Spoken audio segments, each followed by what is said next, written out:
હવે આગળનો આપણો ટોપિક છે ઇન્ડિયાઝ એક્સપોર્ટ. ભારતના એક્સપોર્ટ કયા કયા છે. આ આર્ટિકલ જે છે એ ખૂબ જ મહત્ત્વનો છે. આની અંદર આ સમજ્યા પછી જે છે એ તમારા નેત્ર ખુલી જશે, તમારું મગજ પણ ખુલી જશે. ભારતના એક્સપોર્ટ બાબતે જે છે તમને ઘણો સારો એવો જે ક્લિયરિટી જે છે એ પ્રાપ્ત થશે કે ભારત કઈ કઈ વસ્તુ એક્સપોર્ટ કરે છે, કઈ રીતે એક્સપોર્ટ કરે છે, એક્સપોર્ટની અંદર ભારતનું સ્થાન શું છે, એ બધી વસ્તુ જે છે એ તમને ખબર પડશે. પરંતુ એની પહેલાં આપણે થોડીક વાત કરીએ કે overall trade merchandise and services together in the last 10 years. છેલ્લા 10 વર્ષની અંદર ભારતે જે છે ભારતનું એક્સપોર્ટની અંદર શું વસ્તુ રહેલી છે, એક્સપોર્ટ અને ઇમ્પોર્ટ આપણે કઈ રીતે કરેલું છે એ થોડું જોઈએ. હવે આપણે જે એક્સપોર્ટ કરતા હોય, એક્સપોર્ટ એટલે કે આપણે આપણો માલ સામાન જે છે એ વિદેશમાં વેચી રહ્યા છે. પહેલાં એક વસ્તુ વિચારો, કોઈ પણ દેશ જે છે, કોઈ પણ દેશ જો કોઈ પણ દેશે જે છે એ વિશ્વ ઇકોનોમી બનવું છે અથવા તો વર્લ્ડ લેવલે જે છે એ ઊંચાઈ ઉપર પહોંચવું છે અથવા તો લીડર બનવું છે અથવા તો વેપારની અંદર ઉચ્ચ લેવલે પહોંચવું છે, તો એને એક્સપોર્ટ કરવું જ પડશે. એટલે કે વિદેશની અંદર વેચવું જ પડશે. તમને એમ કે એવું કઈ રીતે, તો સમજો આ મોહેજો-દડોવાળા જે છે, ઇન્ડસ વેલી સિવિલાઇઝેશનવાળા, તો એ લોકો પણ એક્સપર્ટ લોકો હતા. તો એ લોકો પણ એક્સપોર્ટ કરતા હતા. તમને એવું લાગે એ હું એક્સપોર્ટ કરતા હતા, તો એ સુતરાઉ કાપડને, કોટનને, આ બધી વસ્તુ જે છે એ મોકલાવતા હતા. મેસોપોટેમિયાની સંસ્કૃતિમાં ને એ બધામાં મોકલતા. તમને એવું લાગે એની કેમ ખબર પડી, અહીંયા તો હજી એની લિપિ ઉકેલાણી નથી, ખબર કેમ પડી? તો મેસોપોટેમિયા જે છે, મેસોપોટેમિયા નામની જગ્યા, તો ત્યાંથી કોટન ક્લોથ મળેલો છે, કપાસનું એક કાપડ મળેલું છે અને એની ઉપર જે છે એ ઇન્ડસ વેલી સિવિલાઇઝેશન, એનું સીલ, એનું ચિહ્ન આવેલું છે. એટલે ખબર પડી કે ભારત જે છે એ પ્રાચીન સમયથી તે આ ટ્રેડની અંદર, વેપારની અંદર જે છે એ આગળ પડતો દેશ રહેલો છે. અને વેપારની અંદર એટલે ખાસ કરીને આપણે એક્સપોર્ટની અંદર જે છે આગળ પડતા રહેલા છે. મેં તમને કીધું કે કોઈ પણ દેશે વેપારની અંદર જો પ્રગતિ સાધવી હશે તો એક્સપોર્ટ કરવું જ પડશે. એક્સપોર્ટ કરશે ઇટ મીન્સ કે કોઈ પણ વ્યક્તિ એક્સપોર્ટ કરે છે ઇટ મીન્સ કે એ પોતાના દેશની માંગ જે છે એ તો પૂરી કરે જ છે, સાથે સાથે વિશ્વમાં પણ, વિશ્વના વેપારની અંદર પણ એનો જે છે એ ઘણો એવો દબદબો છે. તો આના આધારે ખબર પડી છે કે એક્સપોર્ટ જે છે એ કરવું ખૂબ જ સારું છે. અત્યારે વાત કરીએ તો વિશ્વના બે મોટા મોટા અર્થતંત્રો કયા ગયા છે, તો કે અમેરિકા અને ચાઇના. અમેરિકા અને ચાઇના આ બંનેનો જે મોટાભાગનો વેપાર જે છે એ એક્સપોર્ટથી જ ચાલે છે. એક્સપોર્ટ એટલે કે વિદેશમાં બધી માલ સામાન વસ્તુઓ જે છે એ વેચીને ચાલે છે. એટલે હવે તમારા મગજમાં એક વસ્તુ તો ફિટ થઈ ગઈ હશે કે ભાઈ એક્સપોર્ટ તો કરવો જોઈએ. જો આપણે આગળ વધવું હશે, દેશના અર્થતંત્રને ધબકતું રાખવું હશે, દેશના અર્થતંત્રને પૂરપેટ ઘોડાની ઝડપે જે છે દોડાવવું હશે અને જીડીપી જે છે એ આગળ વધારવું હશે, તો એક્સપોર્ટની અંદર જે છે એ જમ્પ લાવવું પડશે. પહેલી તો એ ખબર પડી ગઈ છે. હવે એક્સપોર્ટ જે છે એ બે પ્રકારની વસ્તુનો હોય. બે વસ્તુ આપણે એક્સપોર્ટ કરતા હોય, કાં તો આપણે કોમોડિટીઝ અથવા તો મર્કેન્ડાઇઝ એટલે કે વસ્તુઓ એક્સપોર્ટ કરતા હોય. વસ્તુઓ કઈ હોઈ શકે, તો કે કૃષિની વસ્તુ હોઈ શકે અથવા મેન્યુફેક્ચરિંગની કોઈ વસ્તુ હોઈ શકે, મશીનરી કોઈ હોઈ શકે અથવા કૃષિ અંતર્ગત કેરીને, શાકભાજીને, ડ્રાયફ્રૂટ કે આવી કોઈ પણ વસ્તુ હોઈ શકે. આ થઈ ગઈ મર્કેન્ડાઇઝ. આની સિવાય બીજી વસ્તુ હોઈ શકે સર્વિસીસ. સર્વિસીસ એટલે કે સેવાઓ. આપણે કોઈ સેવાઓ મોકલતા હોય. સેવાઓનો મતલબ શું? માની લો કે વિદેશની અંદર જે છે એ સ્કિલવાળા, માની લો કે અહીંયા જે છે એ આઈટી રિલેટેડ કોઈ વસ્તુ જે છે તો અહીંયા કામ કરવાવાળા મજૂરોની જરૂર છે અથવા આઈટી રિલેટેડ અમુક પ્રકારની સ્કિલની જરૂર છે, તો આ સર્વિસીસનું એક્સપોર્ટ કર્યું કહેવાય. સર્વિસીસનું એક્સપોર્ટ. ભારતના કોઈ વ્યક્તિ જે છે અહીંયા જઈ અને પોતાની સેવાઓ આપે, ભણાવવાની સેવા આપે. ભારતનો કોઈ વ્યક્તિ ભણાવવામાં એક્સપર્ટ હોય, અહીંયા જઈને ભણાવવાનું કામ કરે અથવા અહીંયા મેડિકલ સેવાની અંદર ભારતના ઘણા બધા લોકો અહીંયા જઈએ અને ડૉક્ટરનું ને એ બધાને કામ કરતા હોય, તો સર્વિસીસ. તો એક્સપોર્ટ બે હોઈ શકે, કાં તો મર્કેન્ડાઇઝ અને કાં તો સર્વિસીસ. હવે અહીંયા છેલ્લા 10 વર્ષની અંદર આપણે જોઈએ કે એક્સપોર્ટ ઇમ્પોર્ટની અંદર આપણે કહીએ છીએ આ બ્લુ જે છે એ એક્સપોર્ટ છે, જ્યારે આ કેસરી જેવું જે છે એ ઇમ્પોર્ટ છે અને આ ટ્રેડ બેલેન્સ છે. તો અહીંયા તમે થોડુંક જોશો તો તમને ખબર પડશે. અહીંયા સુધી જુઓ, પહેલાં આટલાની અંદર જુઓ. આટલાની અંદર જોશો તો આ જે કેસરી લાઈન જે છે ને એ ઊંચી છે. કેસરી લાઈન બધામાં ઊંચી છે. કેસરી લાઈન ઊંચી છે ઇટ મીન્સ કે આપણે એક્સપોર્ટ વધારે, આપણે ઇમ્પોર્ટ વધારે કરીએ છીએ. ઇમ્પોર્ટ આપણું વધારે છે અને એક્સપોર્ટ ઓછું છે. ઇમ્પોર્ટ વધારે છે અને એક્સપોર્ટ ઓછું છે. ઇટ મીન્સ કે આપણે બહારથી ખરીદવી છીએ વધુ, વિદેશમાંથી માલ સામાન ખરીદવી છીએ વધુ અને વેચવી છીએ ઓછો. તો એ તો ખરાબ વસ્તુ કહેવાય ને. કોઈ પણ વેપારી માટે ખરાબ વસ્તુ શું કહેવાય કે ભાઈ ખરીદે વધુ અને વેચે ઓછું, તો આ સારું કહેવાય નહીં. એટલે આ ઇકોનોમી માટે, અર્થતંત્ર માટે સારી વસ્તુ ન કહેવાય. પરંતુ અહીંયા છેલ્લા આ વર્ષની અંદર જુઓ, આ વર્ષ એટલે કે 2020 એપ્રિલ ડિસેમ્બરની અંદર, તો અહીંયા જોઈએ તો ધ્યાનપૂર્વક ખબર પડે કે બે સરખું લાગે છે. ઇમ્પોર્ટ અને એક્સપોર્ટ જે છે એ બે સરખું થઈ ગયું છે. એટલે કે ભારતે એક્સપોર્ટની અંદર થોડાક છેલ્લા સમયથી જે છે એ જમ્પ લાવી દીધો છે. આપણે પણ એક્સપોર્ટની અંદર જે છે એ જમ્પ કરી દીધો છે અને ઇમ્પોર્ટ અને એક્સપોર્ટ બંને સરખું થઈ ગયું છે. આની પાછળનું કારણ શું છે એ પણ હું તમને કીધું. આની પાછળનું કારણ એ છે કે ભાઈ આ એપ્રિલ 2020ની વાત કરે છે, ડિસેમ્બરની. તો ત્યારે કોરોના ને એ બધું ચાલતું હતું. તો કોરોના ને એ બધું ચાલતું હતું તો લોકડાઉન ને એવું બધું લાગેલું હતું. લોકડાઉન ને એવું બધું લાગેલું હતું એટલે આપણે ઇમ્પોર્ટ ઓછું કરતા હતા. ઇમ્પોર્ટ ઓછું કરતા હતા. ક્રૂડ ઓઇલ ને એવું કંઈ આપણે મંગાવતા ન હતા, કારણ કે બધી કંપનીને બધું બંધ હતું. એટલે આપણે ઇમ્પોર્ટ ઘટી ગયા હતા અને એ સમયે આપણે એક્સપોર્ટ જે છે વધી ગયા હતા. એટલે આ જે છે એ આ પરિસ્થિતિ સારી થઈ ગઈ હતી. આટલી વસ્તુ આના આધારે ખબર પડી ગઈ છે. બીજું આપણે થોડુંક અહીંયા ટ્રેન્ડ જોઈએ. મર્કેન્ડાઇઝ એક્સપોર્ટનો ટ્રેન્ડ જોઈએ. મર્કેન્ડાઇઝ એટલે કે ખાલી વસ્તુની વાત કરીએ ને તો વસ્તુની 2010-11ની અંદર આપણે આટલી વસ્તુ જે છે એ વેચતા હતા, એક્સપોર્ટ કરતા હતા. પછી અહીંયા આવી રીતે, એટલે કે ઝીકઝેક છે. અહીંયા જોઈએ તો 2015ની અંદર આપણે મર્કેન્ડાઇઝ જે છે સૌથી ઓછી એક્સપોર્ટ કરેલી હતી. સૌથી ઓછી વસ્તુ જે છે આપણે 2015ની અંદર વેચેલી હતી. બાકી અહીંયા વાત કરીએ તો 2019ની આજુબાજુમાં આપણે જમ્પ લગાવી દીધો હતો અને 2020ની અંદર પાછી આપણી મર્કેન્ડાઇઝ જે છે એ ઘટેલી હતી. તો આવી રીતનો ટ્રેન્ડ છે. એટલે ઝીકઝેક પ્રકારનો છે. અમુક વાર પ્રશ્ન પૂછેલો હોય કે છેલ્લા 10 વર્ષની અંદર સ્ટેડીલી ઇન્ક્રીઝિંગ, સ્ટેડીલી ડિક્રીઝિંગ, તો એ બે જે છે વિધાન ખોટા પડશે. બીજું આપણે થોડું વાત કરીએ કે આપણે જે આ ઇમ્પોર્ટ ને એક્સપોર્ટ કરીએ છીએ, અથવા તો વાત કરીએ કે share of top 5 commodities in India's export. Bharat export કરે છે તો સૌથી વધુ કઈ વસ્તુ એક્સપોર્ટ કરે છે, સૌથી વધુ આપણે વેચવાનું કામ શું કરીએ છીએ? તો સૌથી વધુમાં વધુ આપણે જે વેચીએ છીએ એ 68% વસ્તુ તો આપણે પેટ્રોલિયમ પ્રોડક્ટ વેચીએ છીએ. ગમે ત્યારે મેન્સમાં આવા રિલેટેડ કોઈ પ્રશ્ન પૂછે તો આવો પાઈ ચાર્ટ જે છે તમારે દોરી જ નાખવાનો તાત્કાલિક. સૌથી વધુ 68% શું વેચીએ છીએ? Petroleum product. તમને એવું લાગે કે એલા પેટ્રોલિયમ તો આપણે બહારથી મંગાવીએ છીએ, ક્રૂડ ઓઇલ તો આપણે બહારથી મંગાવીએ છીએ અને આ આપણે એક્સપોર્ટ કરીએ છીએ. હા, તો અહીંયા સમજો, આ સૌથી વધુ આપણે આ કરીએ છીએ એની પાછળનું કારણ એ છે કે ભારત જે છે એ ક્રૂડ ઓઇલ મંગાવે છે. ક્રૂડ ઓઇલ અને પેટ્રોલિયમ પ્રોડક્ટ આ બંને અલગ અલગ વસ્તુ છે. ક્રૂડ ઓઇલ જે છે એ કાચું તેલ હોય, એ કેવું હોય, ઓઇલ જેવું હોય, કાળા કલરનું હોય, અશુદ્ધ હોય. એ આપણે ક્રૂડ ઓઇલ મંગાવીએ અને પછી આપણે રિફાઇનરીની અંદર એનું ફિલ્ટર કરીએ, એનું શુદ્ધિકરણ કરીએ. એશિયાની સૌથી મોટી રિફાઇનરી આપણે જામનગરમાં આવેલી છે, રિલાયન્સ રિફાઇનરી. બીજી કેટલી બધી રિફાઇનરી આવે છે જ્યાં બધું શુદ્ધિકરણ કરવામાં આવે. તો અહીંયા બધું શુદ્ધ કરવામાં આવે અને એની અંદરથી પેટ્રોલ, એ જે ક્રૂડ ઓઇલ જે છે એની અંદરથી અલગ અલગ પેટ્રોલિયમ પ્રોડક્ટ બનાવવામાં આવે. પેટ્રોલ ને, ડીઝલ ને, નેફથા ને, ડામર ને, બધી અલગ અલગ વસ્તુ જે છે એ બનાવવામાં અને એ બધું શુદ્ધિકરણ કરીને પછી આપણે વેચીએ છીએ. એટલે એ આપણે સૌથી વધુ વેચીએ છીએ. ડાયરેક્ટ એમસીક્યુમાં પૂછી જશે સૌથી વધુ એક્સપોર્ટ, તો કે ભાઈ 68% પેટ્રોલિયમ પ્રોડક્ટ. અને સૌથી વધુ ઇમ્પોર્ટ શું કરીએ છીએ? તો સૌથી વધુ ઇમ્પોર્ટ એ જ કરીએ છીએ ક્રૂડ ઓઇલ. ક્રૂડ ઓઇલ સૌથી વધુ ઇમ્પોર્ટ કરીએ છીએ અને એટલે કે સૌથી વધુ ખરીદીશું તો કે ક્રૂડ ઓઇલ. અને સૌથી વધુ વેચવાનું શું વિદેશમાં? તો કે પેટ્રોલિયમ એક્સપોર્ટ. બીજા નંબરે શું આવે તો કે ડ્રગ. તો કે આ ફાર્મા ડ્રગ એટલે કે દવાઈઓ નહીં, બધું બાયોલોજીને રિલેટેડ ને એ બધી વસ્તુ, એ બધી અહીંયા 13%ની આજુબાજુ છે. પછી ત્રીજા નંબરે આયર્ન અને સ્ટીલ ને એ બધું. પછી પર્લ એટલે કે બધી મોતી ને, પ્રેસિયસ, સેમી પ્રેસિયસ સ્ટોન ને, કિંમતી પથ્થરો ને એ બધી વસ્તુ. પછી ગોલ્ડ ને આ બધી વસ્તુ જે છે આપણે વેચીએ છીએ. આ બધું આપણે વેચવાનું કામ કરીએ છીએ. સૌથી વધુ પેટ્રોલિયમ પ્રોડક્ટ એટલું રાખજો. પછી ટોપ 5 એક્સપોર્ટ ડેસ્ટિનેશન. સૌથી વધુ એક્સપોર્ટ આપણે કરવી છે ક્યાં? કયા દેશને વેચીએ છીએ? કયો દેશ આપણી પાસેથી સૌથી વધુ ખરીદે છે?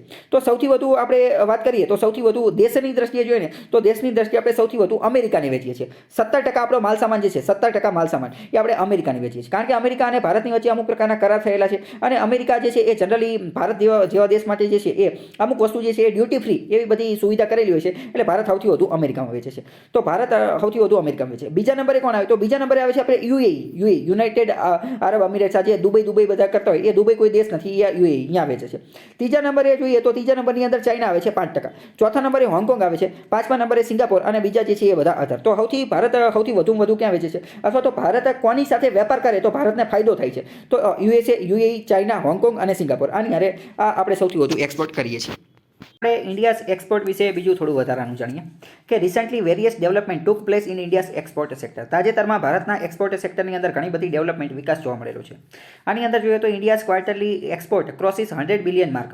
થોડા સમયની અંદર ક્વાર્ટરલી એક્સપોર્ટ જે છે એ 100 બિલિયનનો માર્ક જે છે એને પણ વટાવી ચૂક્યો છે. એટલે કે 100 બિલિયન કરતાં વધારેના એક્સપોર્ટ આપણે કરી દીધા છે, જે પ્રથમવાર થયેલું છે. Result of specific. આવું શા માટે થયેલું? કારણ કે અમુક પ્રકારના જે સેક્ટર જે છે એની અંદર સરકારે અમુક પ્રકારની ઇન્ટરવેન્શન કરેલી છે. સરકારે અમુક પ્રકારનું પ્રોત્સાહન આપેલું છે એક્સપોર્ટને. એટલે ખાસ કરીને કોવિડના ક્રાઇસિસના સમયમાં જે છે સરકારે કીધું કે વધુને વધુ એક્સપોર્ટ કરો. સરકારે આ બધી વસ્તુ કીધી, એના કારણે એક સારું થયેલું છે. Government has set merchandise export. સરકારે ટાર્ગેટ રાખેલો છે કે મર્કેન્ડાઇઝ એક્સપોર્ટ જે છે એને આપણે $400 બિલિયન સુધી એક્સપોર્ટ કરવાનું છે 2021-22 સુધીમાં. અને ઓવરઓલ એક્સપોર્ટ જે છે એ 1 ટ્રિલિયન એક્સપોર્ટ કરવાનું છે 2027 સુધીમાં. મર્કેન્ડાઇઝ એટલે અત્યારે થોડી વાર પહેલાં મેં તમને સમજાવી દીધું કે આ વસ્તુઓની વાત કરે છે, સેવાઓની. ખાલી મર્કેન્ડાઇઝનું એક્સપોર્ટ $400 બિલિયન અને ઓવરઓલ એક્સપોર્ટ જે છે એ 1 ટ્રિલિયન સુધી પહોંચાડવાનું છે. આ જ આખી વસ્તુ જે છે એ એમસીક્યુમાં સ્ટેટમેન્ટ સ્વરૂપે પૂછાઈ શકે છે, અથવા તો આ ડેટાનો ઉપયોગ તમે કરી શકો છો એક્સપોર્ટ રિલેટેડ મેઇન્સમાં લખવાનું હોય ત્યારે. કેબિનેટ જે છે એને એનાઉન્સ કરેલું છે કે measure to provide a boost to the export sector. Export સેક્ટરને બૂસ્ટ આપવા માટે જે છે સરકારે ગાઈડલાઈન રજૂ કરેલી છે. કઈ? તો કે રોડ ટેપ નામની ગાઈડલાઈન રજૂ કરેલી છે. અત્યારે ભારત સરકાર દ્વારા એક્સપોર્ટ માટે સૌથી મહત્વની કોઈ સ્કીમ અથવા સૌથી મહત્વની કોઈ બાબત, ગાઈડલાઈન, મેઝર, પગલાં લેવામાં આવેલો હોય તો એ રોડ ટેપ છે. રોડ ટેપ શું છે? તો કે remission of duties and taxes on exported products. Remission of duties and taxes on exported product. આ એક પ્રકારની સ્કીમ છે સરકાર દ્વારા. તમને એવું લાગશે કે ભાઈ આની પહેલાંથી આપણે વાત કરી હતી કે મીસ અને સીસ નામની એક સ્કીમ ચાલુ છે. તો કે હા, એ બધી બંધ કરી નાખી સરકારે. અત્યારે એ મીસ અને સીસ છે ને એ બંધ કરી નાખી. કેમ બંધ કરી નાખી? કારણ કે મીસ અને સીસ સ્કીમ છે એ WTOને અનુકૂળ હતી નહીં, WTOની વિરુદ્ધમાં ચાલતી હતી. એટલે સરકારે એ બંધ કરી નાખી અને એની બદલે આ રોડ ટેપ જે છે એ ચાલે છે. મીસ અને સીસ ઉપર એક અલગ વિડીયો લેક્ચર જે છે એ જોઈ લેજો. તો તમે હવે થોડી ઘણી ક્રોનોલોજી સમજી શકતા હશો કે મીસ અને સીસ નામની એક્સપોર્ટ માટે સ્કીમ ચાલુ હતી. મીસ જે છે એ મર્કેન્ડાઇઝ એટલે કે વસ્તુઓ માટે, જ્યારે સીસ જે છે એ સર્વિસ રિલેટેડ એક્સપોર્ટમાં પ્રોત્સાહન આપી શકે એની માટે સ્કીમ ચાલતી હતી. પરંતુ હવે એની બદલે રોડ ટેપ આવી ગઈ. રોડ ટેપ શું છે? તો કે remission of duties and taxes on exported product.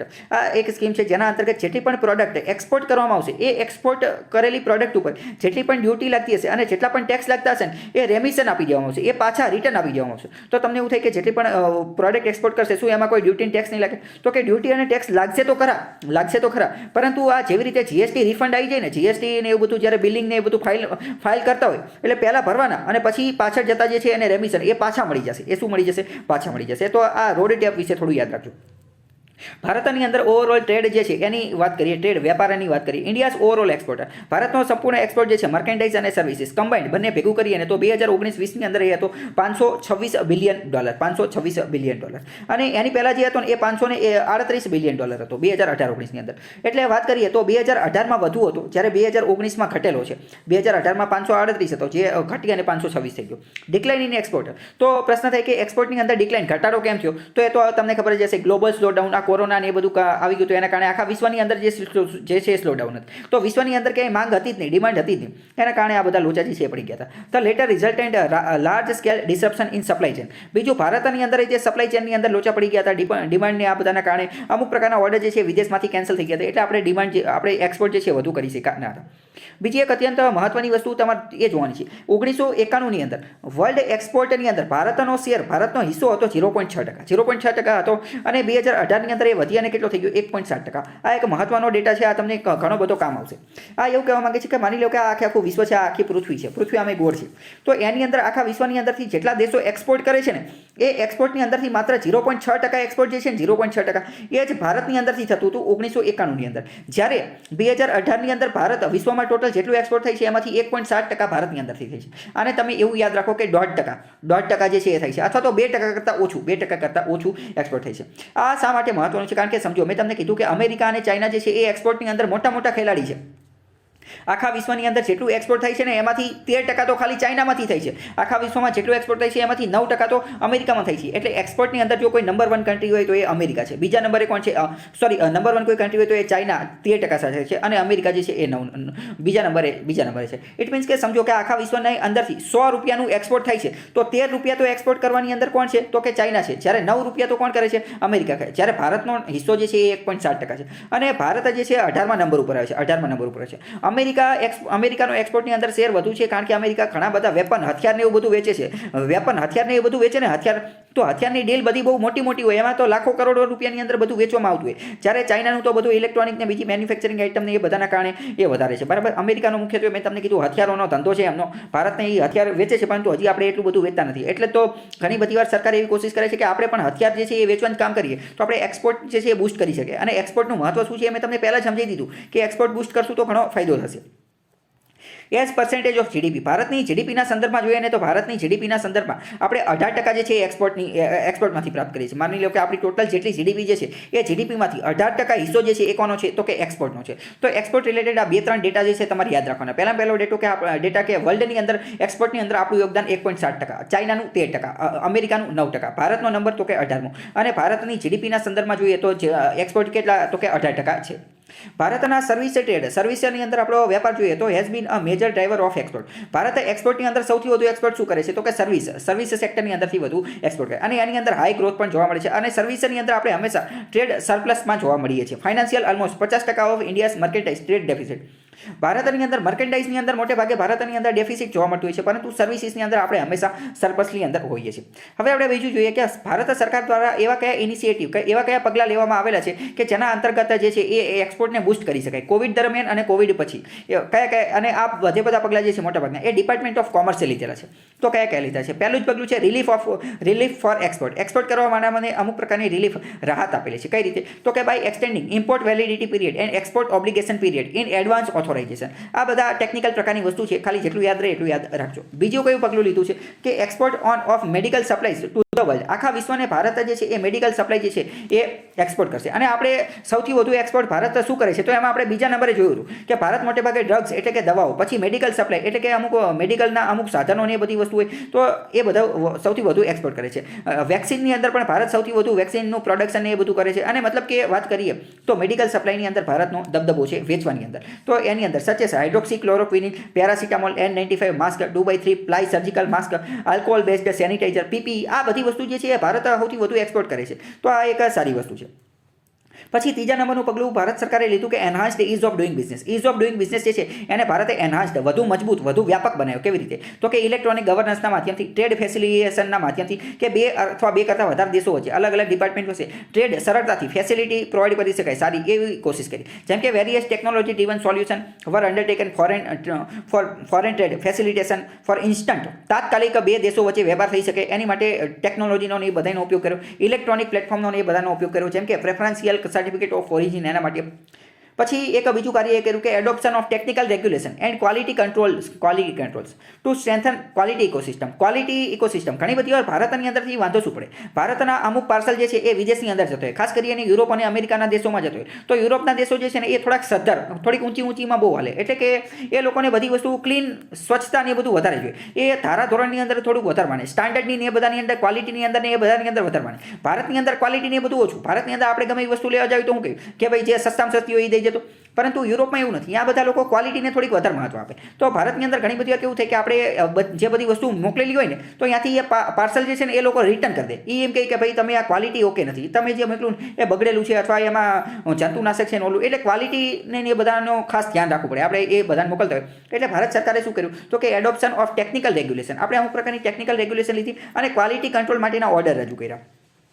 બીજું કે fast track mechanism for trade remedies. વેપાર જે છે એની અંદર સરળતાથી કરી શકે ફાસ્ટ ટ્રેક મિકેનિઝમ બનાવ્યું, જેના અંતર્ગત ટ્રાન્સપરન્સી, એફિશિયન્સી અને એક્સપેડિયસ રિલીફ જે છે ડોમેસ્ટિક ઇન્ડસ્ટ્રીને, જેમ કે e filing facility, anti dumping investigation માટે આ બધું શરૂ કર્યું. પછી developing district as export hub. આપણે એક આની પહેલાં પણ વાત કરી હતી, વન ડિસ્ટ્રિક્ટ વન પ્રોડક્ટ નામની સ્કીમ લોન્ચ કરી હતી. વન ડિસ્ટ્રિક્ટ વન પ્રોડક્ટ અંતર્ગત એવું નક્કી કર્યું કે દરેક જિલ્લામાંથી એક પ્રોડક્ટ, એક પેદાશ, એક વસ્તુ એવી નક્કી કરવામાં આવશે કે જે એક્સપોર્ટ તરીકે ઉભરી આવે અને એ જિલ્લામાંથી એ વસ્તુ જે છે એને એક્સપોર્ટ કરવાની. જેના કારણે આવી કેટલી બધી ભારતની અંદર 500 કરતાં પણ વધારે જિલ્લા છે. તો આવી 500 વસ્તુ આપણને ભેગી થઈ જશે. તો 500 વસ્તુ આપણે એક્સપોર્ટ કરશું તો આપણે એક્સપોર્ટની અંદર આપણો જે ટાર્ગેટ હમણાં જોયો ટ્રિલિયનની અંદર એ અચીવ કરવામાં ઘણો ફાયદો થશે. તો કે developing district as export hub. અને આના કારણે એક્સપોર્ટ દરેક જિલ્લામાંથી એક વસ્તુ એક્સપોર્ટ થશે તો અહીંયાના જે જિલ્લાના જે લોકો હશે એને પણ શું થશે, રોજગારી મળી જશે. અહીંયા મેન્યુફેક્ચરિંગ ને એ બધું વધશે. તો ડિસ્ટ્રિક્ટને એક્સપોર્ટ હબ તરીકે વિકસાવવાના છે.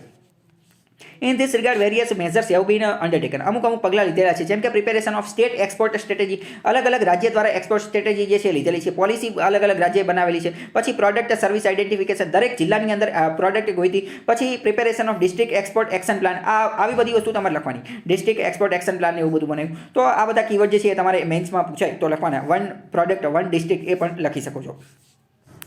પછી આગળ વાત કરીએ કે reason four India's under performance in export. આપણે જોયું કે ભાઈ અમેરિકા અને ચાઇના જે છે તો એમનું તો એક્સપોર્ટની અંદર 11% અને 9% જેટલું યોગદાન છે. જ્યારે તો ભારતનું તો માત્ર 1.7% છે. તો આપણું યોગદાન આટલું ઓછું કેમ છે આખા વિશ્વની અંદર? ભારતની જે વસ્તી જે છે તો આખા વિશ્વની અંદર સૌથી વધારે છે. ભારતની અંદર તે કંઈ ઉદ્યોગોને એ બધું કંઈ જેવું તેવું છે ને તો અહીં આપણું યોગદાન આટલું ઓછું કેમ છે? એના કારણો કયા કયા છે? એના કારણો પહેલાં જોયું તો જીવીસી ગ્લોબલ વેલ્યુ ચેઇનની અંદર જે છે આપણું એટલું પાર્ટિસિપેશન છે નહીં. ગ્લોબલ વેલ્યુ ચેઇન એટલે કે આખી કોઈ વસ્તુ જે છે તો એ વેલ્યુ ચેઇનની અંદર જે છે એ ચીનનું જે છે એ સૌથી વધારે ડોમિનન્સ છે. ભારતનું એટલું બધું છે ને. આ ગ્લોબલ વેલ્યુ ચેઇન વારંવાર તમે શબ્દ સમજતા હશો અને એક્ઝામમાં તમે લખતા હોય તો આ જીવીસી આનો ઉપયોગ તમારો ઉલ્લેખ કરવો જ પડે. આ અત્યંત મહત્વનો કીવર્ડ છે. આ તમારે લખવું જ પડે. તો તમને મગજમાં પ્રશ્ન થાય આ ગ્લોબલ વેલ્યુ ચેઇન આ છે શું હકીકતમાં? એ કિસ ચીડિયા કા નામ है? તો આ ગ્લોબલ વેલ્યુ ચેઇન જે છે એ હકીકતમાં સમજો. માની લો કે કોઈ એક વિમાન બનાવવાનું છે. તો આ વિમાન જે છે તો વિમાનના બધા પાર્ટ કંઈ એક જ જગ્યાએ ન બંધાય. તો વિમાનની અંદર અલગ અલગ કેટલું આવતું હોય. જેમ કે એન્જિન આવતું હોય, એના પૈડા આવતા હોય, એની ઉપરના જે પાંખિયા ને એ બધું લગાવવાનું હોય એ આવતું હોય, એની અંદર સીટ ને એ બધું લગાવવાનું હોય, સીટ કવર ને એ બધું આવતું હોય, એની અંદર જે છે એ અંદર મતલબ કે બીજી ઘણી બધી ટેકનિકલ વસ્તુ આવતી હોય, સ્ટીલ ને એવું બધું અલગ અલગ બીજી કેટલી બધી વસ્તુ. તો બધી વસ્તુ કંઈ એક જ જગ્યાએ ન બનતી હોય, એક જ જગ્યાએ ન બનતી હોય. બધી વસ્તુ અલગ અલગ જગ્યાએ બનતી હોય, અલગ અલગ. ફોર એક્ઝામ્પલ સમજો કે એન્જિન જે છે એ યુરોપમાં બને છે, જર્મનીમાં બને છે. પછી માની લો કે એના જે બ્લેડ એટલે બ્લેડર કહેવાય, એના પાંખિયા ને એ બધું એ માની લો કે ચીનમાં બને છે. એનું બીજી અમુક વસ્તુ હોય તો એ બધી વસ્તુ માની લો કે એ અમેરિકામાં બને છે. તો આ આખી ગ્લોબલ વેલ્યુ ચેઇન. તો ભારત જે છે એ ગ્લોબલ વેલ્યુ ચેઇનનો ભાગ નથી. ભારત ગ્લોબલ વેલ્યુ ચેઇનનો ભાગ નથી. ભારત ઘણા લાંબા સમયથી કોશિશ કરે છે કે આપણે જે છે એ આ ગ્લોબલ વેલ્યુ ચેઇનનો ભાગ બની જવું છે. ચીન જે છે એ ગ્લોબલ વેલ્યુ ચેઇનનો ભાગ બની ગયો છે. કેમ? કારણ કે 1980ની આજુબાજુના દાયકામાં ચીને એવા પ્રયત્નો કરેલા હતા કે વધુ અને વધુ ઇન્ડસ્ટ્રી, વધુ અને વધુ ઉદ્યોગો જે છે ને એ ચીનની અંદર સ્થાપિત થાય. તમને એવું લાગે એણે એવા કેવા પ્રયત્નો કર્યા? તો ચીને બધી વિશ્વની બધી કંપનીને કીધું તમે આવો ચીનની અંદર કંપની નાખો, અમે તમને ફ્રીમાં મફતમાં 0% વ્યાજે જે છે અમે તમને ઉદ્યોગ કરવા દઈશું. તમે અહીંયા ફેક્ટરી નાખો, તમારે કોઈ ટેક્સ નહીં ભરવાનો, 0%. અને એના કારણે જે છે ત્યારથી ચીનનો ગ્લોબલ વેલ્યુ ચેઇનની અંદર દબદબો થઈ ગયો. તમને એવું લાગે કે ભાઈ 0% એ કંપની નાખવા દઈ દીધી તો ચીનને શું ફાયદો થયો? તો ચીને એવું વિચાર્યું કે ભલે ને 0% કંપનીએ 0% વ્યાજે જે છે 0% એ કંપની નાખતા, પરંતુ એના કારણે આપણા દેશના લોકોને રોજગારી તો મળશે ને. રોજગારી મળશે તો પછી શું થશે? ધીમે ધીમે એ લોકો એની સ્ટ્રેટેજી શીખતા જશે અને એ શીખીને પછી ધીમે ધીમે જે છે પોતે જે છે એનો નવો ધંધો જે છે એ ચાલુ કરી દેશે. આપણે એનું કોપી કરવાનું ચાલુ કરી દઈશું. તો ભાઈ ધીમે ધીમે ઇલેક્ટ્રોનિક આઇટમમાં પોતાની બ્રાન્ડો બને, EMI ને વિવો ને ઓપ્પો ને એ બધું ચાલુ કર્યું. તો આવી બધી સ્કીમો જે છે ચાલતી હોય છે. તો ખાસ કરીને વાત કરીએ ઇન્ડિયાઝ પાર્ટિસિપેશન ઇન GVC. ભારતનું ગ્લોબલ વેલ્યુ ચેઇનની અંદર પાર્ટિસિપેશન ખૂબ ઓછું છે, very law compared to the major exporting nation. ખાસ કરીને વાત કરીએ તો સાઉથ ઈસ્ટ એશિયાના દેશો કહે તો કે વિયેતનામ ને સિંગાપોર ને થાઈલેન્ડ ને આ બધા લોકોનો પણ ગ્લોબલ વેલ્યુ ચેઇનની અંદર ઘણો દબદબો છે, જ્યારે ભારતનો ઓછો છે. ઈસ્ટ એશિયાના દેશોનો પણ વધારે છે. તો ભારતે પહેલાં તો આ વધારવાનું છે. અત્યંત મહત્વની વસ્તુ, જો ભારત એક્સપોર્ટરની અંદર અંડર પરફોર્મ છે તો એનું અત્યંત મહત્વનું પહેલું કારણ કેવું છે? તો GVC ગ્લોબલ વેલ્યુ ચેઇનની અંદર આપણો એટલો દબદબો નથી. આપણે એની અંદર જે છે એ ગમે એમ કરીને પહોંચવાનું છે. For instance, export growth of capital intensive product from China has been mainly driven by its participation. ચીન જે છે એ મોટે ભાગે વસ્તુ જે છે એ કેપિટલ ઇન્ટેન્સિવ વસ્તુઓનું એક્સપોર્ટ કરી શકે છે. એનું મુખ્ય કારણ એ છે કે GVCની અંદર એનું યોગદાન છે. કઈ રીતે એનું યોગદાન છે મેં તમને 1980ની આજુબાજુવાળું ઉદાહરણ સમજાવી દીધું. આગળ વાત કરીએ કે ભારતનું એક્સપોર્ટ બાસ્કેટ જે છે ને એનું લિમિટેડ ડાયવર્સિફિકેશન છે.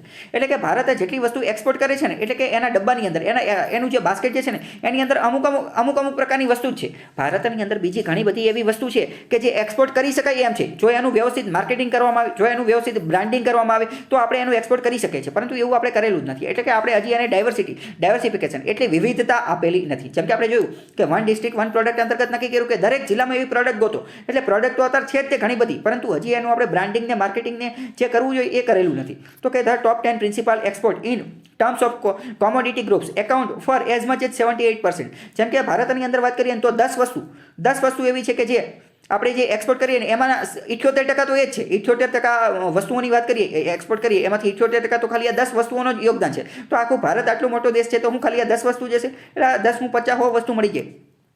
જેમ કે આપણે જોયું કે વન ડિસ્ટ્રિક્ટ વન પ્રોડક્ટ અંતર્ગત ભારતમાં 500થી વધુ જિલ્લા છે તો 500 પ્રોડક્ટ તો આવડિયા થઈ ગઈ. તો એવી રીતે વિચારવાનું છે.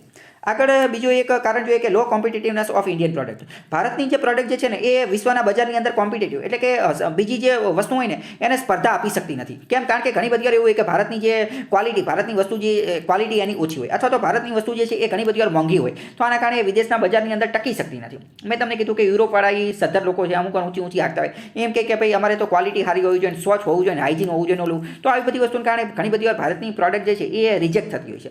તો કોમ્પિટિટિવનેસ ભારતે એવી વસ્તુ બનાવી છે કે જે કેવી હોય કે કોમ્પિટિટિવનેસ એટલે કે સ્પર્ધામાં ટકી રહે એવી. કોઈ 3-4 વસ્તુ જે છે વિશ્વમાં વેચાતી હોય બરાબર, તો 3-4 વસ્તુમાં આપણી વસ્તુ નંબર 1 આવી જોઈએ તો જ લોકો ખરીદશે ને, નહીં તો નહીં ખરીદે. તો આ કોમ્પિટિટિવનેસ બની શકે એની પાછળ કયા કારણો જવાબદાર છે? તો એની પાછળ ભારતના ડોમેસ્ટિક ફેક્ટર જવાબદાર છે કે ભારતની અંદર એવું ઇન્ફ્રાસ્ટ્રક્ચર નથી. બીજું, ભારતની અંદર લેન્ડ અને લેબરના જે લો કાયદા જે છે એ કોમ્પ્લેક્સ ગૂંચવણ ભરેલા છે. વારંવાર ઝઘડા લોચા એ બધું પડી જાય. ભારતની અંદર લોજિસ્ટિક સેક્ટર પરિવહન ક્ષેત્ર જે છે એની અંદર ઘણા બધા લોચા છે. લોજિસ્ટિક સેક્ટર ભારતની અંદર અનરેગ્યુલેટેડ છે.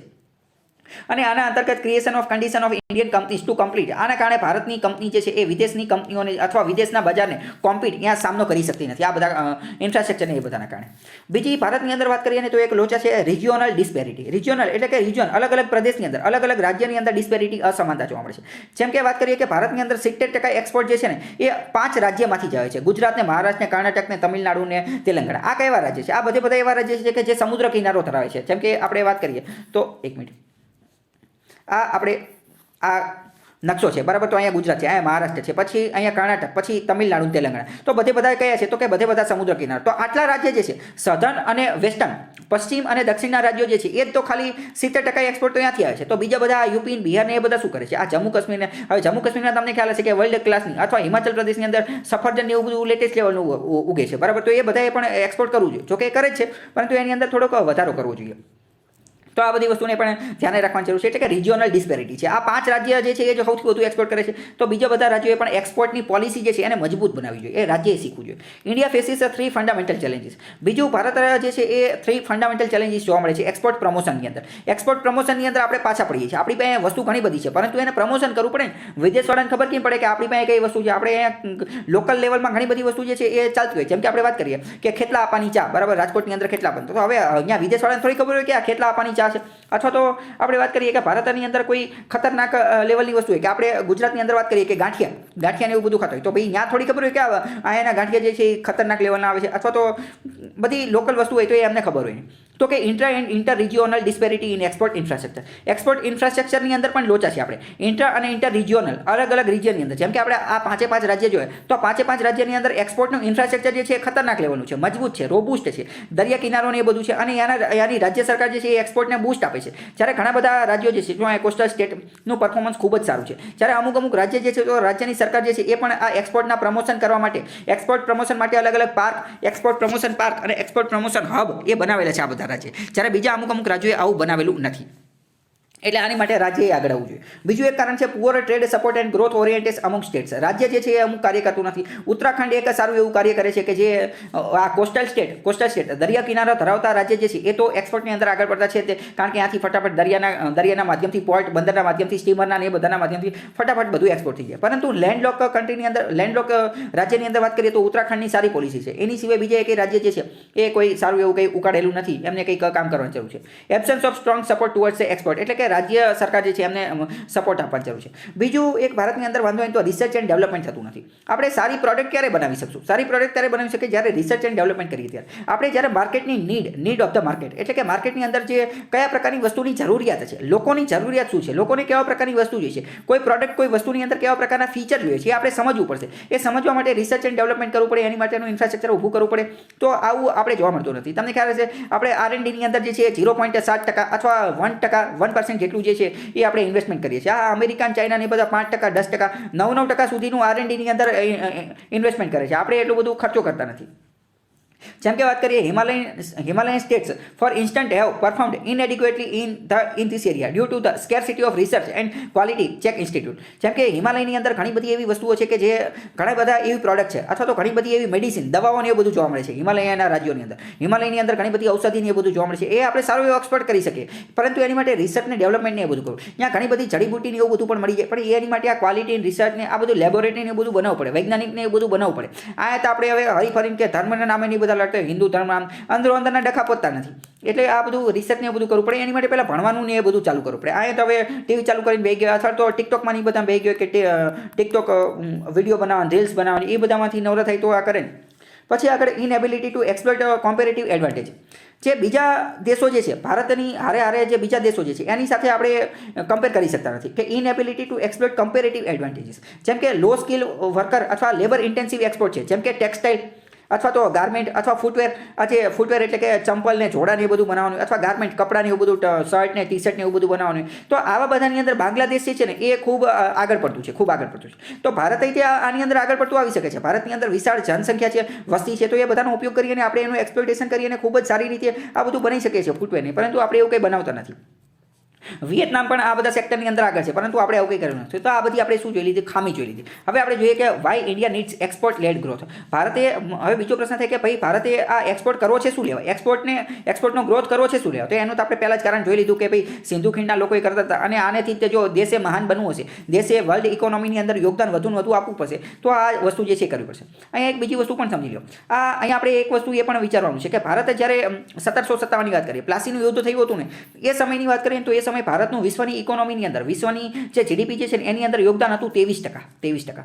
જ્યારે 1947ની અંદર અંગ્રેજો જ્યારે ભારત છોડીને ગયા ત્યારે ભારતનું વિશ્વની જીડીપીની અંદર યોગદાન હતું 3%. એટલે ભાઈ આ 20% ઘટી ગયું. 20% એટલે કે આ તો ડ્રેન ઓફ વેલ્થ, જે ડ્રેન ઓફ વેલ્થ અહીંથી બધું જે ઉપાડીને લઈ ગયા એ તો સમજ્યા. પરંતુ વિશ્વની જીડીપીમાં હવે આપણું એટલું કંઈ યોગદાન છે નહીં. અત્યારે હમણાં આપણે જોયું કે એક્સપોર્ટ આપણે કેટલું કરીએ, તો કે ભાઈ 1.7% કરીએ, તો એ બધું વધારવાની જરૂર છે.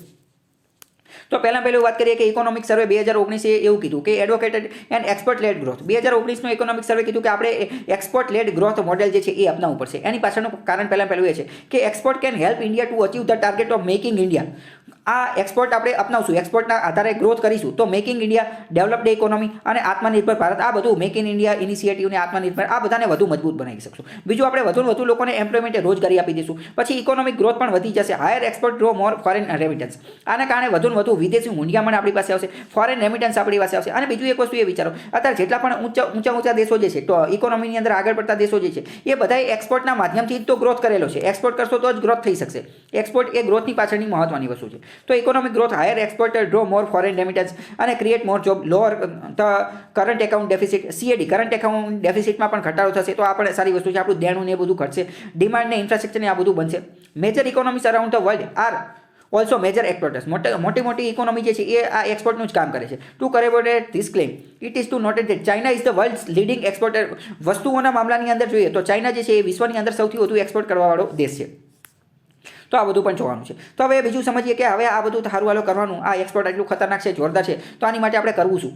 પ્રોબ્લેમ જોઈ લીધું, તો હવે આપણે કરવું શું જોઈએ? તો પહેલાં તો આપણે એ કરવું જોઈએ, પહેલાં તો આપણે આ GVC, મેં તમને કીધું સૌથી મોટી ખામી શું છે? આપણે આ ગ્લોબલ વેલ્યુ ચેઇન GVC જે છે એનો ભાગ નથી. પહેલાં આપણે એનો ભાગ બની જાય ને ગમે એ રીતે આપણે આનો ભાગ બની જાય તો આપણી અડધી સમસ્યા સોલ્વ થઈ જાય. તો કે becoming a part of global value chain. Exports give domestic sellers.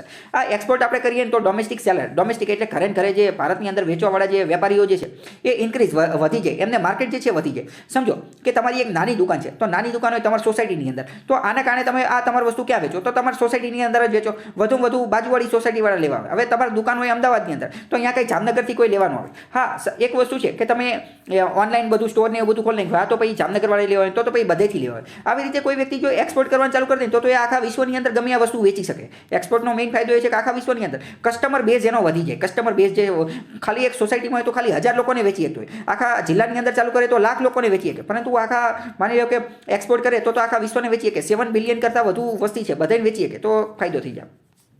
Golden opportunity મળી જાય two capture good chunk of global માર્કેટની ઓપોર્ચ્યુનિટી મળી જાય. પછી મિટિગેટ રિજિયોનલ ડિસ્પેરિટી. આના કારણે બીજું આપણે એ કરવું જોઈએ કે ડિસ્પેરિટી. આપણે જોયું કે ગુજરાતને, મહારાષ્ટ્રને, કર્ણાટકને એ બધાની અંદર સારી એવી વસ્તુ છે, ઇન્ફ્રાસ્ટ્રક્ચર સારું છે, તો આ ડિસ્પેરિટી, આ અસમાનતા ઘટાડવી જોઈએ. Improving the export competitiveness of state. અલગ રાજ્યની અંદર આ એક્સપોર્ટ કોમ્પિટિટિવનેસ જે છે ઘટાડવું જોઈએ. મિટિગેટ રિજિયોનલ ડિસ્પેરિટી, આ અસમાનતા ઘટાડવી જોઈએ. બધી જગ્યાએ જે છે એ એક્સપોર્ટ લેડ, બધા રાજ્યની અંદર એક્સપોર્ટ દ્વારા ગ્રોથ થાય એવી કોશિશ કરવી જોઈએ.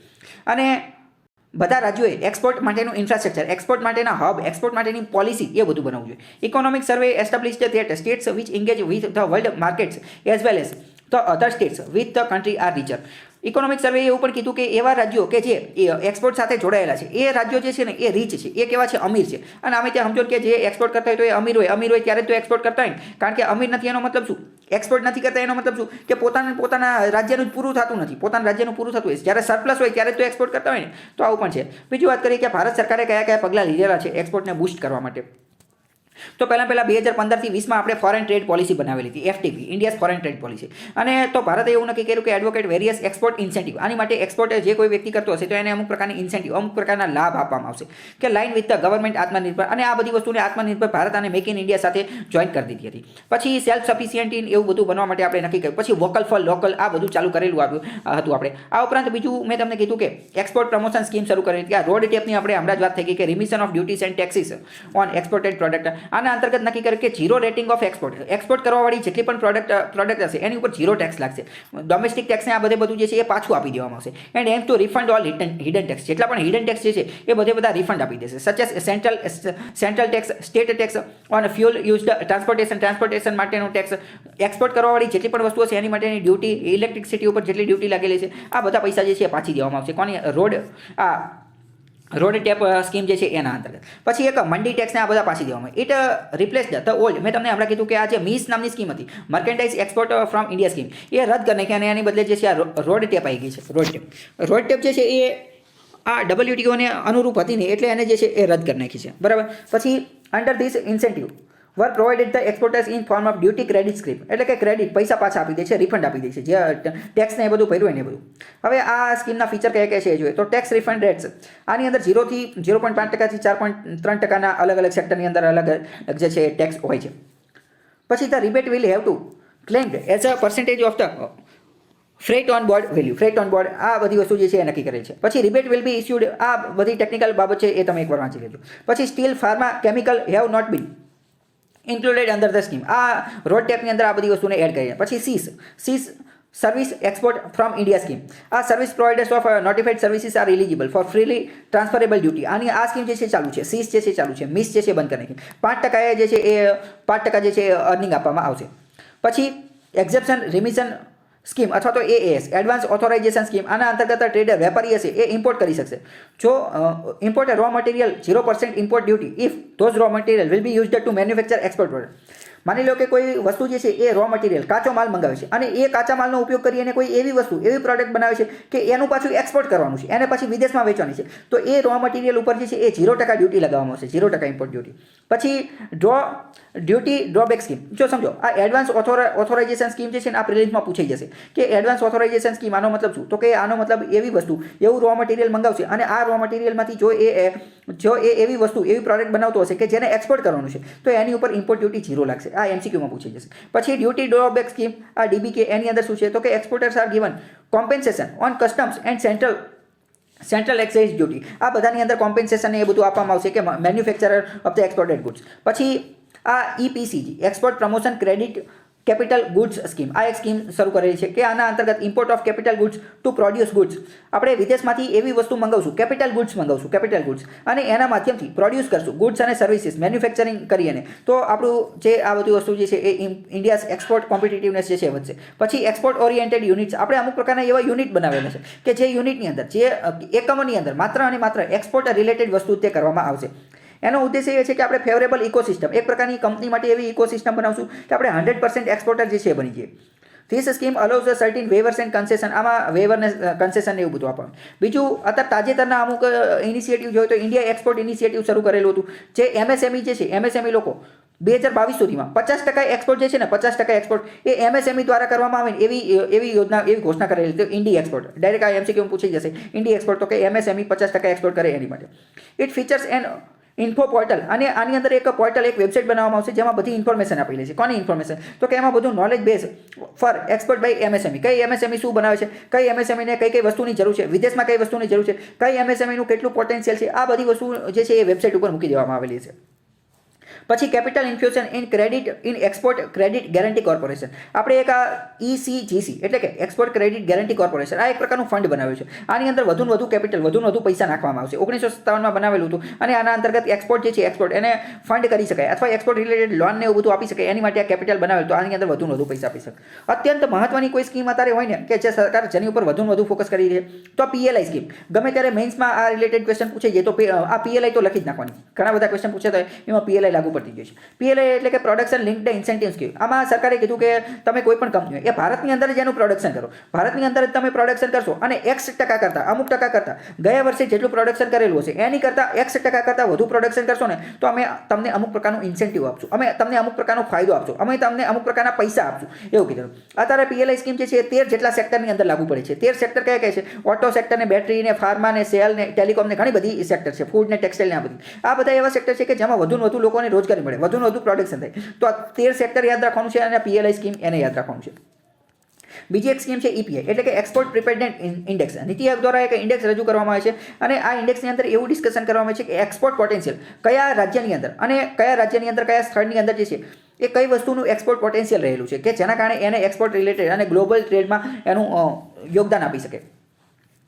બીજી વાત કરીએ સરકાર દ્વારા જે છે એ આ એક ડ્રાફ્ટ નેશનલ લોજિસ્ટિક પોલિસી બનાવે છે. લોજિસ્ટિક એટલે કે પરિવહન માટેની પોલિસી. તમને એવું લાગે પરિવહનને અને એક્સપોર્ટને હું લેવા દેવા તો પરિવહન હશે, પરિવહન એક્સપોર્ટ લોજિસ્ટિક હશે એના માધ્યમથી તો એક્સપોર્ટ જે છે એ સરળ બનશે. એનું એક ઉદાહરણ સમજો. અત્યારે આપણે ગુજરાતની અંદર વાત કરીએ તો 100 કિલોમીટરનું અંતર કાપવું હોય ને 100 કિલોમીટરનું અંતર તો 2 થી 3 કલાક તો લાગી જાય. ઓછામાં ઓછા આટલા 2 થી 3 કલાક તો લાગી જાય. યુરોપની અંદર આ 100 કિલોમીટરનું અંતર કાપવું હોય તો 1 કલાકમાં કામ પતી જાય. 1 કલાક સમજો. જ્યારે આપણે લોજિસ્ટિક એ લેવલે પહોંચી ગયા કે આપણે 100 કિલોમીટરનું અંતર 1 કલાકમાં કાપી દઈએ તો આપણું એક્સપોર્ટ જે છે એ બૂસ્ટ થઈ જશે. એને વિકાસ થતાં કોઈ નહીં રોકી શકે.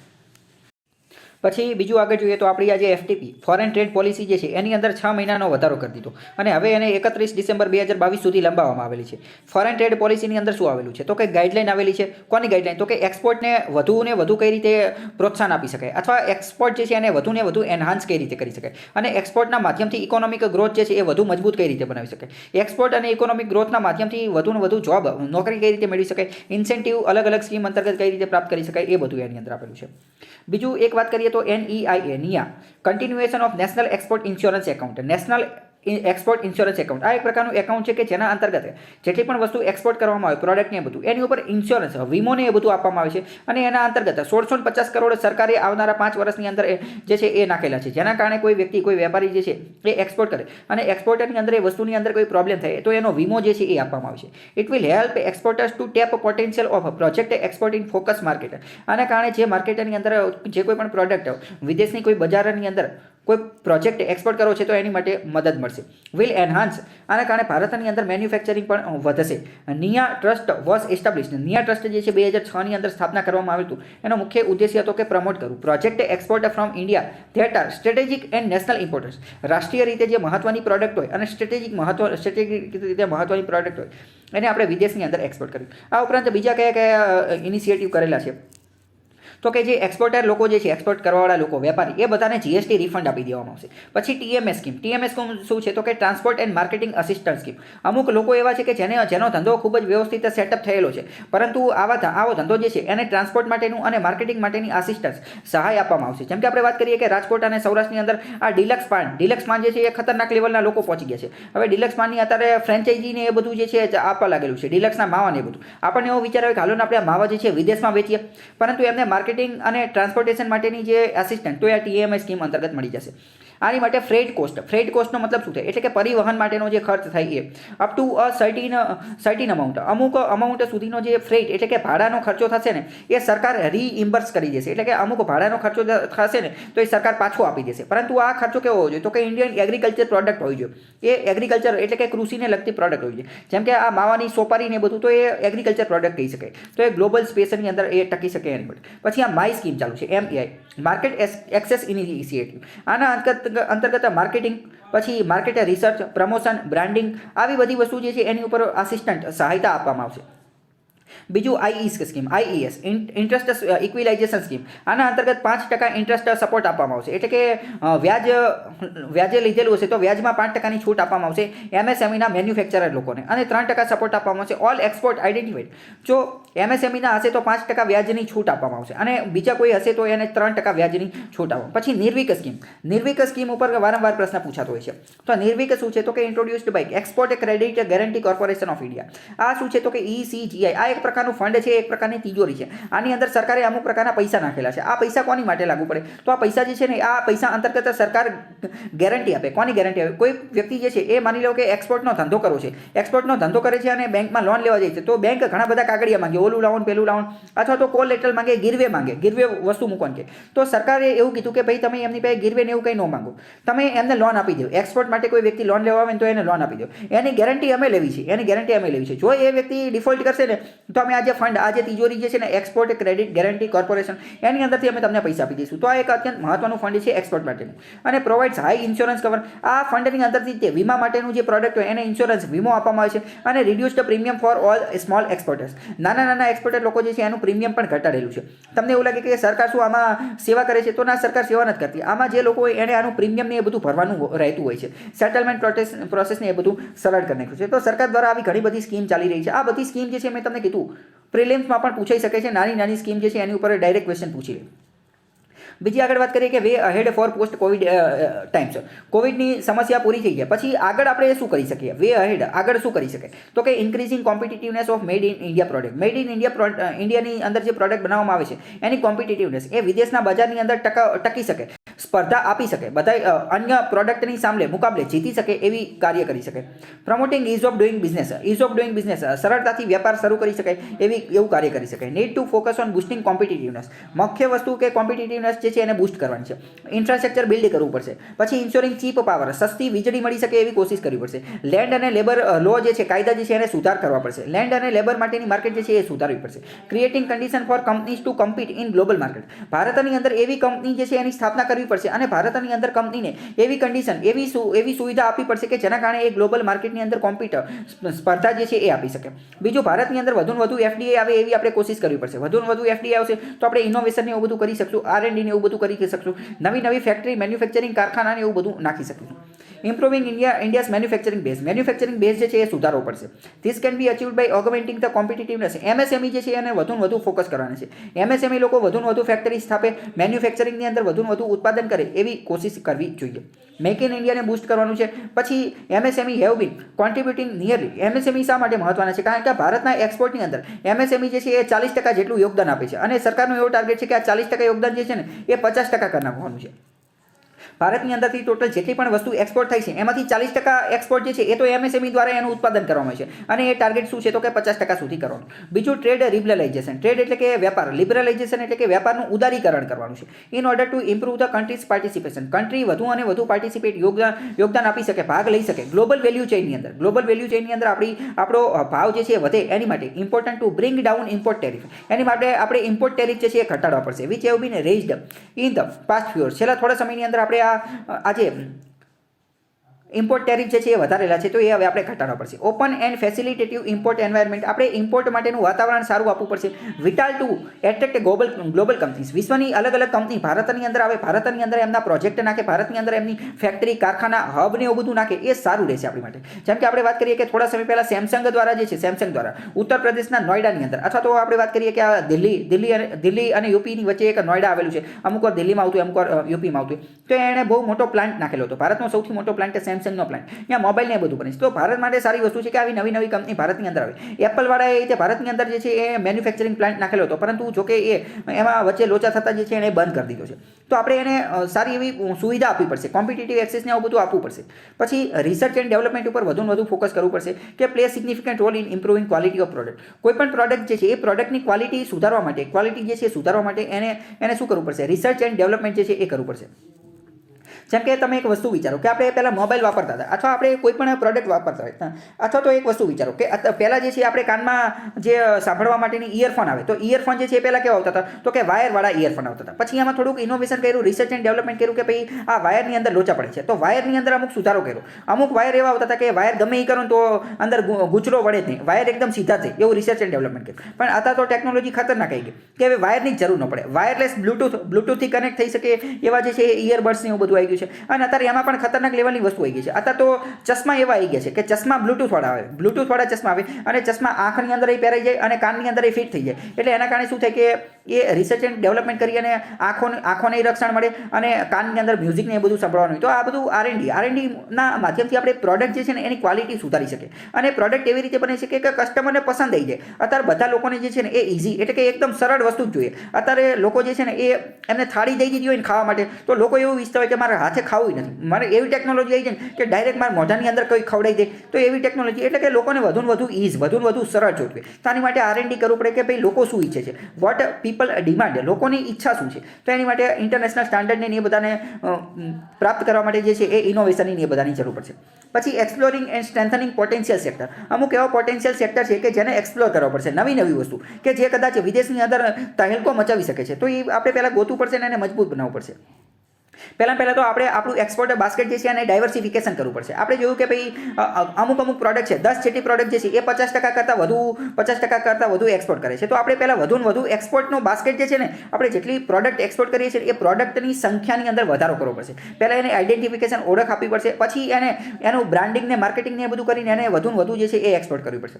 Four instance India's textile portfolio can be diversified too. જો ભારત અત્યારે ટેક્સટાઇલ સેક્ટરની અંદર જે છે, ટેક્સટાઇલ સેક્ટરની અંદર એક્સપોર્ટ કરે છે, પરંતુ ટેક્સટાઇલ સેક્ટરની અંદર અમુક પ્રકારનું ડાયવર્સિફિકેશન લાવી શકાય છે. કઈ રીતે કે એક્સપોર્ટરની અંદર આપણે કાપડ જે છે એ મોકલીએ છીએ, કાપડ વેચીએ છીએ, પરંતુ કાપડની અંદર MMF વેચતા નથી. MMF એટલે શું તો કે મેન મેડ ફાઈબર જે છે એ આપણે વેચતા નથી. તો મેન મેડ ફાઈબર આપણે વેચી શકીએ એવી, એક્સપોર્ટ કરી શકીએ એવું કાર્ય કરવું જોઈએ. આ ઉપરાંત મેન મેડ ફાઈબરની ઉપરાંત ટેકનિકલ ટેક્સટાઇલનો મતલબ શું થાય? ટેકનિકલ ટેક્સટાઇલ આ એવું કાપડ હોય કે જે ઉદ્યોગની અંદર કામમાં આવતું હોય. જેમ કે માની લો કે કોઈ ઉદ્યોગની અંદર, કારખાનાની અંદર કોઈ કામ કરવાવાળો મજૂર છે, તો એ મજૂરને અમુક પ્રકારનો ડ્રેસ પહેરવાનો, મજૂરને અમુક પ્રકારના મોજાને એ બધું જોતું હોય, મજૂરના કપડાને એ બધું અલગ હોય, અથવા મશીનને સારી રીતે કામ કરી શકે એની માટે અમુક ટેક્સટાઇલ કાપડને બધું જોતું હોય, તો એને ટેકનિકલ ટેક્સટાઇલ કહેવાય. તો આ આપણે જે છે એ વધુ કોટન આધારિત ટેક્સટાઇલ જે છે એને એક્સપોર્ટ કરી શકીએ. બીજી વાત કરીએ promote local manufacturing in potential sector. અમુક એવા પોટેન્શિયલ સેક્ટર છે કે જ્યાં લોકલ મેન્યુફેક્ચરિંગને બૂસ્ટ કરી શકાય, એને પ્રમોટ કરી શકાય. SEZ ની અંદર SEZ એ પોટેન્શિયલ છે કે ત્યાં તો એક્સપોર્ટ થશે જ તે સ્પેશિયલ ઇકોનોમિક ઝોન. તો એની અંદર લોકલ મેન્યુફેક્ચરિંગ લોકો આવે, ત્યાં કંપની સ્થાપે અને અલગ અલગ વસ્તુ PLI સ્કીમનો એ બધાનો ઉપયોગ કરીને વધુ મેન્યુફેક્ચરિંગનો એ બધો ઉપયોગ કરી અને એક્સપોર્ટ બૂસ્ટ કરે એવી કોશિશ છે એ કરી શકાય છે. રોબુસ્ટ ફોરેન ટ્રેડ પોલિસી, એને કહેજો કે આપણે આ રોબુસ્ટ ફોરેન પોલિસી જે છે મજબૂત બનાવી શકીએ, જે વિદેશ નીતિ જે છે એને. It is important to adopt an integrated approach અપનાવવો જોઈએ FTP ની અંદર. પછી નવી FTP જે છે એ એક્સપ્લોર અંડર ટેપ્ડ માર્કેટ. આફ્રિકાની અંદર અમુક એવા દેશો છે કે જ્યાં આપણે અંડર ટેપ્ડ માર્કેટ જે છે એને આપણે પ્રાપ્ત કરવી જોઈએ અને વેપાર અને ઇન્વેસ્ટમેન્ટ એ બધું અહીંયા સ્થાપવું જોઈએ. પછી લોકોના આધારે લોકોની નીડ સમજી અને આપણે આગળ વધવું જોઈએ. પીપલ ટુ પીપલ કોઓપરેશન વધારવું જોઈએ, ટેકનિકલ સપોર્ટને એ બધું વધારવું જોઈએ. પછી enhancing trade relation with countries, અલગ અલગ દેશો સાથે આપણે ટ્રેડના વેપાર સંબંધિત મામલા જે છે, વેપાર સંબંધિત સંબંધો જે છે એ વધારવા જોઈએ. હવે સમજો એ સમજીએ કે ભારત અને રશિયા, ઇન્ડિયા અને રશિયા, એની ફ્રેન્ડશિપ ઘણા વર્ષો જૂની, બરાબર. ભારત એક રીતે પ્રાચીન સમયમાં તો એવું કહેવામાં આવતું કે ભારતનો સૌથી પાક્કામાં પાક્કો મિત્ર હોય તો એ રશિયા છે. પરંતુ અત્યારે રશિયા છેલ્લા થોડાક સમયથી જે છે એ ચીન તરફ વધારે ઝૂકતો જાય છે, ચાઇના તરફ વધારે ઝૂકતો જાય છે. તો આવા કેસની અંદર આનું કારણ શું છે? આનું કારણ એ છે કે ભારત અને ચીનનો વેપાર જે છે એ ઓછો છે, જ્યારે એની સરખામણીમાં ભારત અને ચીનનો વેપાર જે છે એ ઓછો છે. ભારત અને રશિયાનો વેપાર જે છે, ભારત અને રશિયાનો વેપાર એ ઓછો છે, જ્યારે એની સરખામણીમાં રશિયા અને ચીનનો વેપાર જે છે ને, રશિયા અને ચીનનો વેપાર એ ઘણો વધારે છે. તો આપણે શું કરવું પડશે? કોઈ પણ દેશ જે છે એ આપણી પક્ષમાં ક્યારે બોલશે? એ આપણી પક્ષમાં ત્યારે બોલશે કે જ્યારે આપણો એની સાથેનો વેપાર ખૂબ વધારે હશે, એની કંપનીને ફાયદો થતો હશે. ફોર એક્ઝામ્પલ સમજો કે ઇન્ડિયા અને રશિયાનો વેપાર જે છે એ આસમાને છૂતો હોત, તો રશિયાની કંપની જે છે ને એ રશિયાને પ્રેશર કરે કે ભાઈ તમે ભારત હારે સંબંધો હારા જ રાખજો, તમે ચીન હારે ચીનને બનાવવાના ચક્કરમાં જે છે ભારત હારે ડખા ન કરતા. કંપની એના ખુદના લોકો તે એની ઉપર પ્રેશર કરે. એટલે વેપાર જે છે ને, ટ્રેડ એ ખૂબ જ ઊંચો હોવો જોઈએ. બધા લોકો સાથે વેપાર જે છે એ સારો ઊંચ લેવલનો હોવો જોઈએ. તો કે ટ્રેડ રિલેશન વિથ કન્ટ્રીઝ, જેમ કે આપણે અમેરિકા સાથે કેટલા ટાઈમથી કોશિશ કરી રહ્યા છીએ કે FTA સાઇન થઈ જાય. યુરોપિયન યુનિયનમાંથી આજે UK બહાર નીકળી ગયું છે, તો UK સાથે આપણે કોશિશ કરી રહ્યા છીએ કે એની સાથે આપણે FTA ને બધું સાઇન થઈ જાય. આપણે RCEPમાંથી તો નીકળી ગયા છીએ, તો આપણે બીજી અમુક અલગ અલગ ઇન્ડિવિડ્યુઅલ દેશ, વ્યક્તિગત દેશ સાથે જે છે આ ટ્રેડ રિલેશન જે છે એ સ્થાપિત કરવા જોઈએ. બીજા આપણા નેબરિંગ કન્ટ્રી જેમ કે બાંગ્લાદેશ ને શ્રીલંકા, એની સાથે આ ઈસ્ટ ઇન્ડિયા પોલિસી એ બધા સાથે જે છે એ આ મજબૂત જે છે એ પ્રદાન કરવું જોઈએ. પછી લર્નિંગ ફ્રોમ નેબર, આપણે પાડોશીઓ પાસેથી અમુક વસ્તુ શીખી જઈએ છીએ. જેમ કે બાંગ્લાદેશ જે છે એ વિશ્વની અંદર બીજા નંબરે આવે છે અપિરિયલ એક્સપોર્ટની અંદર. અપિરિયલનો મતલબ શું થાય? વસ્ત્રના એક્સપોર્ટની અંદર. વસ્ત્ર એટલે કે કપડાના એક્સપોર્ટની અંદર ચાઇના પછી બીજા નંબરે આવે છે. અને વિયેતનામ જે છે, વિયેતનામે પણ પોતાના અપિરિયલની અંદર એટલે કે કપડાની અંદર 240% એક્સપોર્ટ 240% વધારો થયેલો છે એક્સપોર્ટની અંદર. વિયેતનામ જે છે એણે ઓપન ટ્રેડ પોલિસી અપનાવેલી હતી, ફ્રી ટ્રેડ એગ્રીમેન્ટને આ બધાનો ઉપયોગ કરી અને પોતાનું એક્સપોર્ટ જે છે એ ઘણું બધું બૂસ્ટ કરેલું હતું. તો આપણે પણ આ બધું કાર્ય જે છે એ કરી શકીએ છીએ. પછી મેડ ઇન વિયેતનામને વધુ ફોકસ કરેલું હતું. જેમ કે 99% યુરોપિયન યુનિયનની પ્રોડક્ટ જે છે એ વિયેતનામની અંદર આવે છે, તો એ ડ્યુટી ફ્રી છે. તો આપણે આ ડ્યુટી ફ્રીનું એ બધાનું આગળ વધવું પડશે. તો આવી રીતે આ એક્સપોર્ટ જે છે એના રિલેટેડ આપણે આગળ વધી શકીએ. તો અત્યારે આપણે આ સંપૂર્ણ લેક્ચરની અંદર એક્સપોર્ટ બાબતની બધી વસ્તુ જે છે ને એનું આપણે હોલિસ્ટિક અને કોમ્પ્રિહેન્સિવ એનાલિસિસ જોયું. હવે તમને એક્સપોર્ટ રિલેટેડ કોઈ પણ પ્રશ્ન આવશે ને તો તમને વાંધો નહીં આવે, એ પછી પ્રીનું હોય કે મેન્સનું હોય, ગમે હોય, આપણે બધી સ્કીમ જોઈ લીધી ને બધું. આમાંથી તમારે કોઈ પણ વસ્તુ જે છે છૂટશે નહીં. અને એક્સપોર્ટ રિલેટેડ તમારા મગજની અંદર, તમારા માઇન્ડની અંદર જે પિક્ચર જે છે એ ઘણું બધું ક્લિયર થઈ ગયું હશે કે આખો મુદ્દો શું છે. તો આજ માટે આટલું રાખીએ, બાકી કાલે મુલાકાત થશે. ત્યાં સુધી જોડાયેલા રહો સ્ટડી ટેલર ધ હાર્દિક સાથે.